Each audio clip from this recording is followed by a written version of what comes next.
For those who are living under a rock or maybe they don't have the best taste in music, can you tell us a little bit about yourself and a little bit about your journey? Yeah, so I'm Troye Sivan. I'm Sage's brother. Nice. And I have been making music like professionally. I got signed when I was about to turn 18 and I'm 27 now, so almost 10 years. Wow. And it's pop music. It's fun. It's good music. Thank it's good you. music. The Thanks. best music. Touring and doing all that stuff and like some acting and yeah. Okay, so if you were going to say like right now, if you were working on something that you're like super excited about, obviously apart from coming on to our podcast, what would it be? I mean, there's so much in the pipeline. I just filmed a TV show for the last year called The Idol for HBO, and that's coming out next year. Cool. And I'm almost finished my album, so that'll come out next year as well. That's so good. And a bunch of other stuff, but yeah. Great. Killing it. Okay. Okay, so basically this podcast is obviously called Normalise Not Knowing. Yeah. And the point of it is to talk about sustainability in a way that makes it like a really safe space. Often we talk about it and we're like, people don't know a lot about the space, a lot about sustainability, and it prevents people from then having conversations because they're actually quite fearful of not knowing enough. Or like saying the wrong thing or being called out, and there's that like awful kind of cancel culture thing well, going on. when Sage first asked me about this, I was like, I can't do it. I don't. You were like, no, I'm not doing you a anything. solid. And I was like, Leave no, me alone. this is the point. She's like, it's called Normalise Not Knowing. Yeah, literally. I'm like, okay, cool, yeah. I guess for me, sustainability is it's a new topic. It's something that I care deeply about, but it's not something that I feel incredibly informed about. And so I guess I wanted to ask you, like, how do you approach sustainability? What does it kind of look like in your life currently? Yeah, I'm excited for more episodes of this to come out because I wonder if I feel the same way as other people. But I feel like I've always felt quite like helpless, honestly, when it comes to it, because it just feels so much larger than me. And so it's like the kind of thing where you can make those small changes in your everyday life. You know, I ride my bike everywhere or take public transport. We compost at the house. We're good about recycling, stuff like that. And if there's a plant-based option that I think tastes as good as the meat option, then I'll go for that. But beyond that, I feel really helpless. Like I really do feel like anytime I, read or consume media about climate change, it puts this like kind of panic into me where I'm just like, I don't know what more I can be doing. I offset my carbon every time I fly. Yeah. Because I think that that's probably my biggest. I know that I travel a lot more than a lot of people. So that's definitely where I think I'm doing the most damage. And so I try and offset that. Yeah, for the most part, it's not like the happiest sentiment in the world, but I do feel quite, I feel like there's like important people who should be doing more, and that it is kind of like a bit gaslighty to put it on the consumer to like, throw your bottles in the right bin. 100%. Yeah.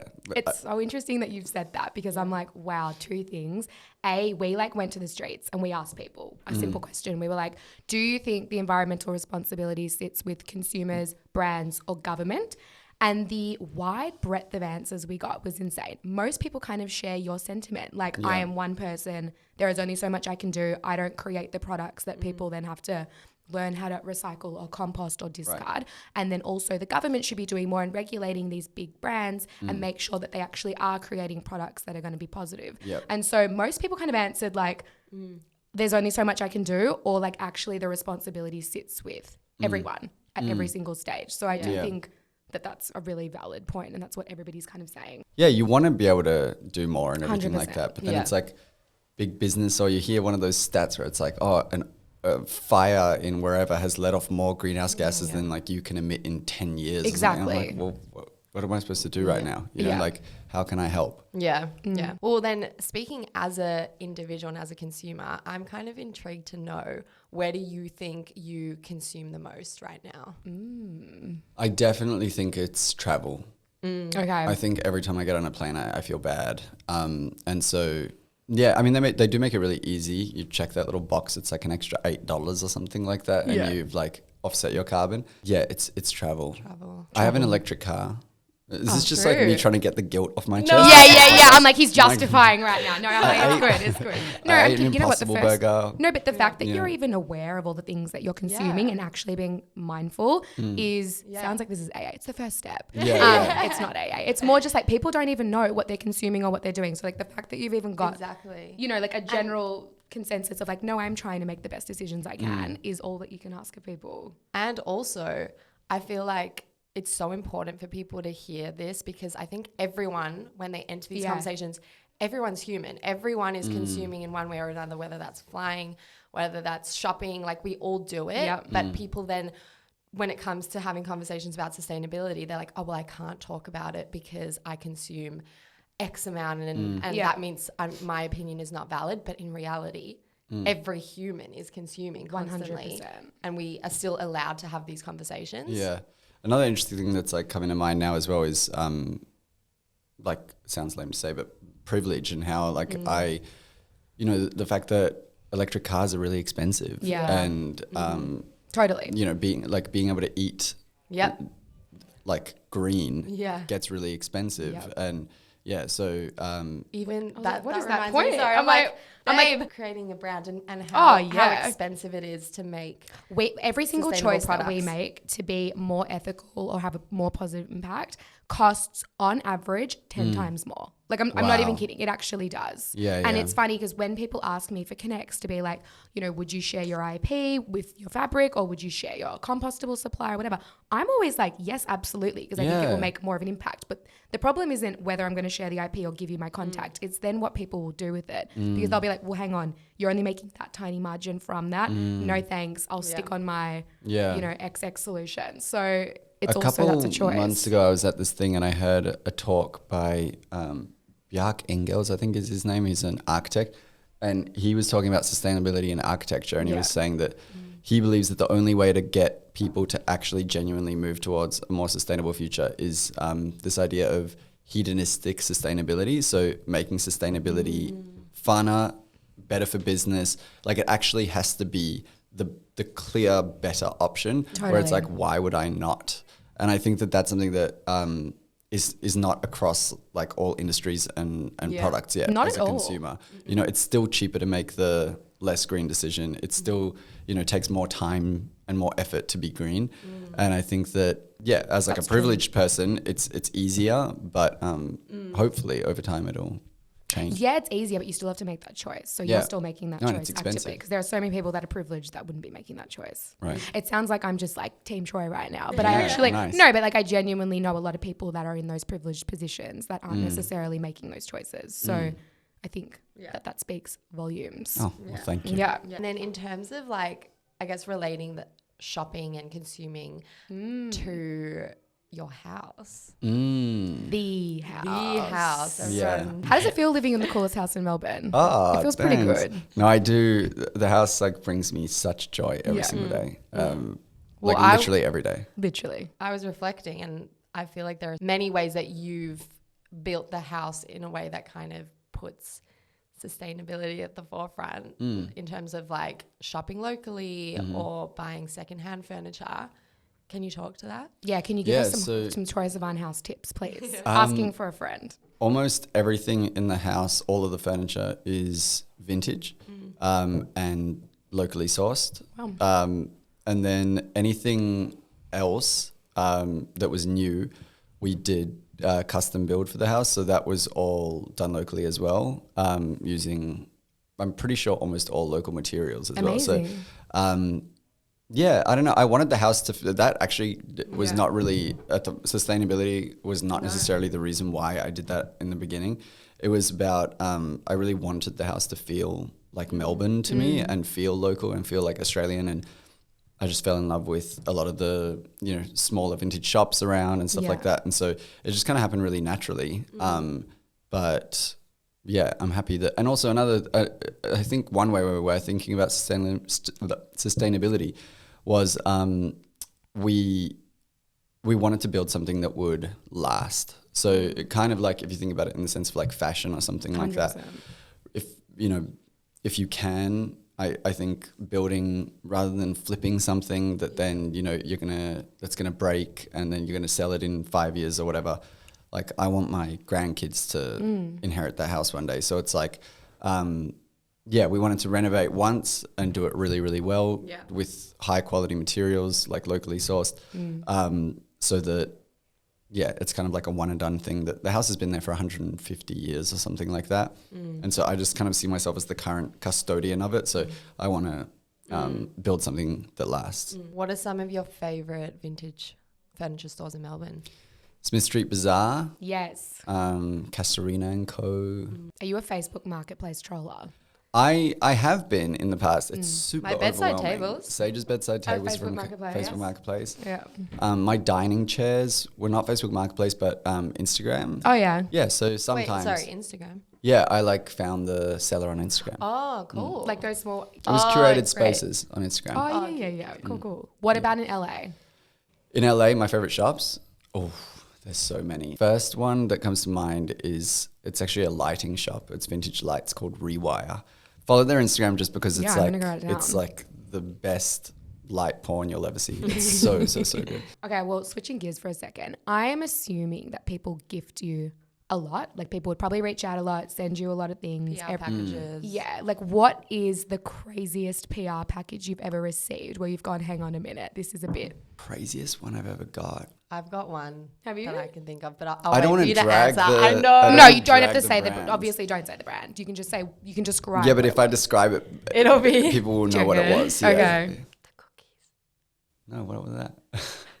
Who's cookies? He's like, I got this weird jumper from Conserving Beauty. Yeah. It's packed in this like No. ridiculous garment bag. Got a package, and there were about 20 cookies, Okay. different flavors. I don't remember that. You don't remember cookies? In Okay. Melbourne? As in like spaced They got out. delivered from LA, Okay. and they were stale Oh. by the time Who? they got to the house. I don't remember who sent that, so if I don't remember, it's good. But That's I do rude. I remember. remember who sent it. I won't Yeah, drag. don't drag him. But Sage. I thought it was kind of, first of all, each cookie was then wrapped in like plastic. cellophane or whatever. Yeah, and it's come from America. come from America. They were stale, which Okay. meant they were kind of inedible, which meant unfortunately we had to like Yeah. throw them out. No, and I'm so down for God, people sending you gifts, baked and I'm goods. so down for. I love being thought of in that Right. way. You know what I mean, by these people and everything like that. I just do think that There's a being way more to do it. sustainable about Yeah. it is an important thing. And then I feel like it's a goal of mine to figure out a good system for dealing Gifts. with the stuff. You know what I mean? Yeah. Like just sorting and organizing and whatever, so that.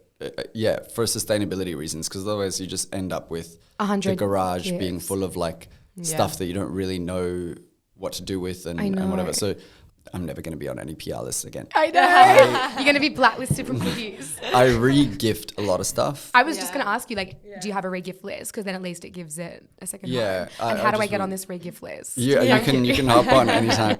No, it's just like, if it's stuff that that I just know that I'm not going to use or need, I always say thank you, and Yes. then we'll give it to friends or whatever if it's something that's just like not for me. Or I'll Yeah. just steal it. Yeah, Sage gets a Nice. lot of stuff. Yeah. Nice. I'll just take it. Everything but the cookies. Yeah. So in LA, obviously you're amongst the Hollywood scene, celebrities.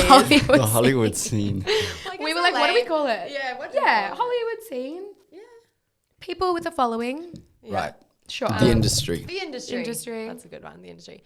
I'm curious to know, when you go to events or even if you're just having conversations with friends, do you find that sustainability conscious conversations, they're at the center of a lot of the discussions that you're having? Or even just like hyper consumerism. Like, oh Yeah, my God, true. people got to stop sending me stuff. Or Yeah. X. I don't know.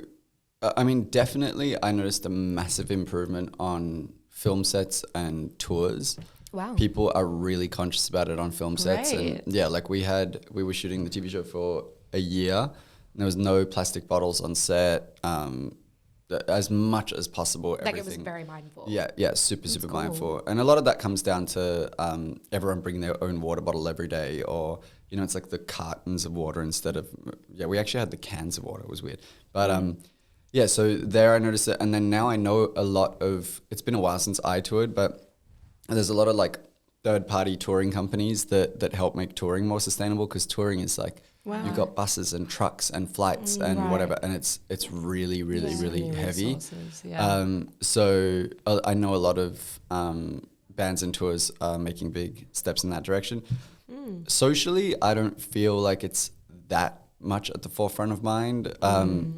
At least, I don't know, it doesn't come up a ton in conversation. But I do know that like a lot of events that, you know, like public events that I would go to, you notice little things like at the Met Gala this year, the menu was plant-based and stuff like that. So yeah, I do think that it's there's probably a lot happening behind the scenes that is moving in the right direction. Yeah. That's really cool. And I feel like a lot of people in that space are now also like on investing in businesses that are having like a positive impact on the planet, or they're creating their own, and they're definitely thinking about sustainability. So do you feel that too? Yeah, for sure. I think that, and that always makes me feel good, you know, because that goes back to that thing that I was saying in the beginning, where it's like, I feel pretty helpless a lot of the time. So it does kind of like make you breathe a sigh of relief when the big bosses are taking care of it. You know, at least you hope it's not like greenwashing, but at least optically they're taking care of it, you know. Speaking of greenwashing, just curious, what do you think about the whole greenwashing piece? Like, do you actually think that people can create products and businesses that do have a positive impact, or do you think it would all be a bit of greenwashing to some extent? I mean, I'm sure it's like everywhere, and as a consumer, I don't personally know how to spot it. You know, I don't. It's hard. Yeah, I mean, obviously, like there's the really easy example of like them putting a leaf on a label and making it green, but like it's not actually green at all. But yeah, I think that would be an interesting thing to learn, is like, what are the telltale signs of something that's actually like eco-friendly versus not, just when you're in like the grocery store or something, you know? Totally. I know. I said to someone recently, I'm like, well, technically there should be no greenwashing, because technically like we as consumers should have the confidence that when we're buying something, if it says that's what it is, that's what it should be. But there are so many businesses now and like third-party like platforms that are helping companies like validate their green claims or giving supporting evidence. So I feel like that's really cool, and I feel like if anything, that's going to kind of start to transform into other industries to like that's awesome. help us out as consumers. Okay, yeah, that's awesome. Yeah. Moving forward, how do you feel like you want to approach these conversations with friends and family? Because, you know, the goal of this podcast is to encourage people to continue the conversation and not feel like they can't be a part of it if they don't know. And I feel like I'm learning more to take part in it and say, actually, I don't know the answer to that. Or like if someone, I use a keep cup often, and if someone were to ask me, why are you using a keep cup? It's paper. It's paper. It is. Like, and it's made from plants. Yes, it is. Amazing. It's okay. Nothing. Yeah. I sip that with my keep cup. But if someone were to ask me why, I would be like, I don't know. I don't know how this keep cup is saving the planet right now. But it shouldn't stop me from having that conversation. So I guess I'm curious to know, like, do you feel more confident, or do you want to feel more confident? Yeah, I mean, I definitely think, first of all, it wasn't as scary as I thought it was going to be. Yeah. And second of all, it is sort of dawning on me that like never once have I asked someone in my own life, like, what are you doing to try and be more sustainable? Because I think the caution that I feel as well is you don't want to sound like you're on like a high horse, you know, like whatever. It's like, so you've got to almost approach it with like, look, I'm in the same boat and I just want to make sure that I'm doing everything that I can. What are you doing to be more sustainable? Is there anything that like I could be doing, you know? Totally. And it feels like one of those weird conversations where it's like, I don't know, it sort of feels like a parent talking to their kid about sex or something like that, where it's just like, it just feels like one of these weird conversations, and I really don't think that it should be. So this is amazing. Keep it up. Right. I can't wait to see what's on the Mellet group chat after this about sustainability. Like, I'm cancelled. No PR packages. He's like, Sage outed me with the cookie. Yeah. I can't believe it. I totally agree. I think that at the end of the day, having the conversation is the best thing we can do, because if we're talking about it and we're making it a priority and we're consciously thinking about things, then we can be informed to make better decisions and, you know, make the best choices we can. Totally. Great. Also, last thing, but shop vintage as well, like for Yes. clothing. Yeah. Yeah. Vintage. Give us a Vintage. little overview of what you're wearing today. Yeah. Vintage Quicksilver pants from Lost and Found. Nice. Quicksilver. Vintage That brings me shirt. back. I don't know where I got this from. Let's see if I can.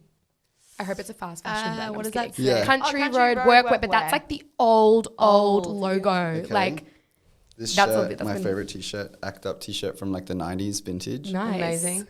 Wow. They're yeah, cool. all vintage except for All the shoes. vintage. What are the shoes? The shoes are cool. No, what are They they? are, Adidas. Yeah. And Wales Bonner, who I feel like would be doing some cool stuff Yeah. in the sustainability Yeah. space. So Yeah. we can Google it after, but I'm pretty sure these are like, I don't know, they're green. So Great. No, I love feel like that. they're good. If you are in Melbourne, Lost and Found, place Lost to and be. Found, yes. Fitzroy Market. There's so many great Yeah. vintage marketplaces. Yeah, you're always rocking a cool vintage. Trying. This is a complete rogue question. Has nothing to do with sustainability, but Yeah. like obviously you have flawless skin, and I'm just curious. Thank you. What is like your beauty routine even look like? I have to be honest, it's... Oh, you just were born like that. I actually do The consider- mellets. It's a running No, thing. it's like, It's because all I don't from want to your be mom. annoying about it. And And beauty. no, Just- because just give us a I plug. feel like No, it's I'm kidding. annoying when people then like plug an expensive product Yeah, or something yeah, like yeah. that. Oh, yeah. When like in reality, I You have good genuinely genetics. just like have never really had an issue with my skin, thankfully. Wow. Yeah. And so our mum's the same, our Yeah. dad's Oh, yeah. the same. So it's like we just got pretty lucky, I think. So I use like stuff that is like really, really, really simple. Like whatever the bare basic. minimum is that I can do with like no fragrance and stuff like that, then I'm just like, I don't really want to mess with it, you know? So 100%. sometimes it's just water, You were born blessed. you know, You were in the born shower, blessed. just with water or like, I'll use like a Cetaphil face Cetaphil. wash Yeah. or something like that. But 100%. yeah, Okay. No, I love that. Love it. Thank you. no worries. Epic. right. Thank you so Epic. much. Thank you guys for having Right. me. So Love fun. We are so grateful. Love you too. Love you. Love you. Yeah, what's Love that you. Emma Chamberlain? Yeah. Love you, babe. Love you. Bye. I was actually hoping for like a magic tip. No. No. I Born wish. blessed. Fuck. The tip is like B. Laurel's kid also. Yeah, mum actually seriously. No, but she was born You beautiful. didn't. Honestly, the only thing she uses now is the oil. I'm like, have you put, when she was doing her makeup for the wedding the other day, I was like, have you put moisturizer on? She's like, no, just the oil. Oh, so she doesn't moisturize. Just moisturize. She's the queen. It's just the oil. Yeah, She's the best. crazy. Tide's got a full routine now. Oh yeah. You do. Just cold water and oil. Cotton. I've been Cotton using the buds. oil as well. Cold water. Oh, and- cold water. Have you been Oh my using the goodness. oils? I actually need to get more. Either yours Get or the ours. oil. The oil's good. Thank I've been you. on oil. I want the Oil's oil. best, everyone. I want the oil. I think I give you. No one not likes It the oil. must be in my drawer. Draw. There's not You like need to one actually person use that's it. ever I'll not use liked it. Whereas there's like everyone's Because got a you personal put me on rosehip oil. Ages So ago. that's when I started using oils, and then this oil came along. This oil's trumped the rosehip oil. Yeah.